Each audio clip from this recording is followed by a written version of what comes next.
Hi friends, it's me Afsal Ahmed. ஒரு story பார்க்கலாம். ஒரு ஃபார்மர் இருந்திருக்காரு, விவசாயி.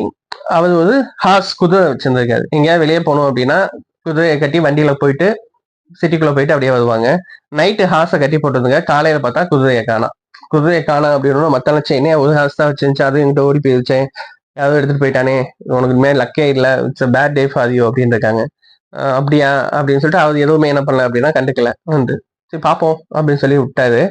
அடுத்த நாள் பாத்தீங்க அப்படின்னா போன ஹார்ஸ் வந்து 5 ஹார்ஸோட திரும்ப வந்துருச்சு. 5 ஹார்சஸ் இப்ப பாத்துருக்காங்க.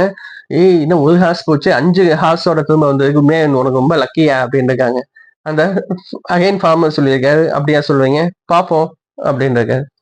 நெக்ஸ்ட் நாள் வந்து அந்த புதுசா அந்த ஹார்ஸ் வந்து ட்ரெயின் பண்ணணும் அப்படின்னு சொல்லி அவங்க பையன் என்ன பண்ணுவான் அப்படின்னா ட்ரெயின் பண்ண ட்ரை பண்ணுவான். கொஞ்சம் ஃபோர்ஸா அந்த ஹார்ஸ், புது ஹார்ஸ்லயே, அதனால கொஞ்சம் அடம் பிடிச்சு இவர் என்ன பண்ணிருச்சு அப்படின்னா ஹேர்ட் பண்ணிருச்சு. இவரோட அந்த பையனோட கால் உடஞ்சு போச்சு. உடஞ்சு போன உடனே மற்ற பீப்புள்ஸ் எல்லாம் பார்த்துட்டுச்சா, என்ன புது ஹார்ஸ் வந்து இப்படி உன் பையன் காலை உடைச்சிருச்சையா, உண்மையாவே உனக்கு வந்து இன்னைக்கு பேட் டே தான் அப்படின்னு இருக்காரு. அப்பயும் அந்த ஃபார்மர் சொல்லியிருக்காரு, அப்படியா சொல்லுவீங்க, சரி பார்ப்போம் அப்படின்னு இருக்காரு. அடுத்த நாள் பாத்தீங்க, அடுத்த 1 வீக்ல பாத்தீங்க அப்படின்னா ஒரு வார் என்ன இருக்கு அப்படின்னா கண்ட்ரி டிக்ளேர் பண்ணியிருக்காங்க. அப்ப கம்பல்சரி என்ன பண்ணும் அப்படின்னா வீட்டுல இருக்க யங்ஸ்டர்ஸ் எல்லாம் ஆர்மியில ஜாயின் பண்ணணும், வாரில வந்து பார்ட்டிசிபேட் பண்ணணும்னு சொல்லி வீட்டுல இருக்க எல்லா யங்ஸ்டர்ஸையும் என்ன பண்ணிட்டாங்க அப்படின்னா கூட்டிட்டு போயிட்டாங்க. இந்த ஃபார்மரோட பையனுக்கு கால் உடஞ்சனால விட்டுட்டு போயிட்டாங்க. ஸோ இதுல பார்த்தோம் அப்படின்னா ஒவ்வொரு தடவையும் ஒரு இன்சிடென்ட் நடக்கும்போது பேட் லக் குட் லக் அப்படின்னு சொல்லி இம்மீடியட்டா நம்ம என்ன பண்ணுவோம் அப்படின்னா ஜட்ஜ் பண்ணுவோம்.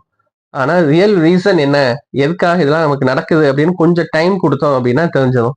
இப்ப அவருக்கு மட்டும் அடிபடலை அப்படின்னா இவரும் என்ன பண்ணிருக்கணும், வாழ்க்கை போயிருக்கணும். எதுனாலும் நடக்க சான்சஸ் இருக்கு.